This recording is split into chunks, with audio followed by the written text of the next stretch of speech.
نجمہ کی شادی کے بعد پہلا رمضان تھا۔ رمضان آنے میں 3-4 دن باقی رہ گئے تھے۔ سسرال میں تو رمضان کی تیاری کے کوئی آثار ہی نظر نہ آ رہے تھے۔ پھر بھی نجمہ نے کچن کی خوب تفصیلی صفائی کی، ڈبے دھوئے، چولہا کاؤنٹر سب چمک اٹھے، دیواریں دھوئی تو لگا نیا رنگ ہوا ہے۔ نجمہ اپنی ساس سے کہنے لگی، آنٹی ہم تو رمضان آنے سے پہلے گھر کی صفائی بہت تفصیلی کر لیتے تھے تاکہ رمضانوں میں گھر خوب صاف ستھرا لگے تو عبادت میں بھی مزہ آئے۔ اسی طرح سموسے، رول، چٹنی اور پکوڑے، دہی بڑے کا مسالہ بھی پیس کر رکھ لیتے تھے کہ سہولت بھی رہے اور ٹائم کی بچت بھی۔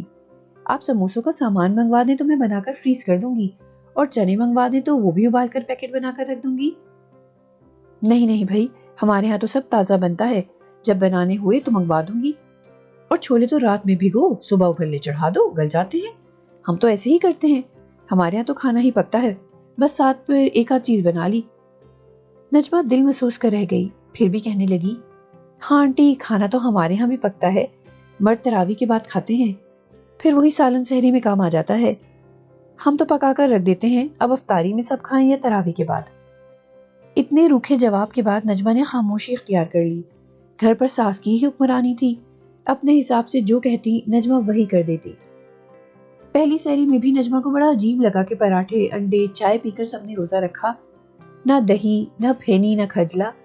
نجمہ کو اپنے گھر کی سحری بہت یاد آئی، مگر شکر ادا کیا اور خوشی خوشی پہلا روزہ رکھا۔ دوپہر کے بعد آنٹی کہنے لگی، افطار سے پہلے روٹیاں بنا لینا، سٹو چڑھا دیا ہے میں نے، دیکھ لینا، اور بیسن نکال دیا ہے، پھینٹ لینا، تھوڑے آلو اور تھوڑے پیاز کے پکوڑے بنیں گے، لمبے پاپڑ تل لینا۔ نجمہ ساس سے کہنے لگی، آنٹی فروٹ منگوا دے تو چاٹ بنا دوں گی۔ نہیں بھائی، فروٹ کو تو رمضان میں آگ لگ جاتی ہے، 10 روزوں کے بعد پھر قیمتیں نیچے آئیں گی تو جو فروٹ ہوگا وہ کاٹ لینا، چاٹ ہمارے یہاں نہیں بنتی، کوئی نہیں کھاتا۔ بے اختیار نجمہ کو اپنی عیدی یاد آئی، جب ساس اور باقی گھر والے عیدی لے کر آئے تھے اور روزہ کھولا تھا، سب پیالہ بھر بھر کر چاٹ کھا رہے تھے، لیکن بول کر کون اپنی شامت بلواتا۔ خاموشی سے جو کہا اس پر عمل کر ڈالا۔ افطاری کے وقت نجمہ کو ٹیبل پر رکھی چیزیں دیکھ کر بے اختیار اپنے میکے کا دسترخوان یاد آیا۔ سموسے، چاٹ، دہی بڑے، چھولے، آلو پیاز اور بینگن کے پکوڑے، شربت، مگر یہاں دعا مانگنے لگی۔ آنسو نجمہ کے دل پر گرے۔ روزہ کھلا، کھجور، پاپڑ اور پکوڑے، وہ بھی تھوڑے۔ سب نے جلدی جلدی پکوڑوں پر ہاتھ صاف کیے، نجمہ بیچاری پاپڑ ہی کھا سکی۔ نماز پڑھنے اٹھ گئی۔ نماز پڑھ کر واپس آئی تو ٹیبل بالکل صاف تھی، شاید مغرب کی نماز بھی سب نے نہیں پڑھی تھی۔ سب کھانے سے فارغ ہو گئے تھے۔ ساس کہنے لگی، تم اپنے اور اپنے میاں کا کھانا نکال لو، ابھی کھانا چاہو تو ابھی کھا لو ورنہ تراویح کے بعد۔ نجمہ شکل دیکھ کر رہ گئی ساس کی، پھر بھی جی اچھا کہہ کر میاں سے کھانے کا پوچھنے لگی۔ رات میں نجمہ کی بہنوں کا فون آیا تو بتانے لگی، آپی ہم سب نے تمہیں اتنا یاد کیا افطاری پر، تم کیسے دہی بڑے، چھولے، پاپڑی ڈال کر مغرب کی نماز کے بعد چاٹ بناتی تھی اور ہم سب مل کر کھاتے تھے۔ امی کہنے لگی، اب نجمہ اپنے سسرال میں یہی سب بنا رہی ہوگی۔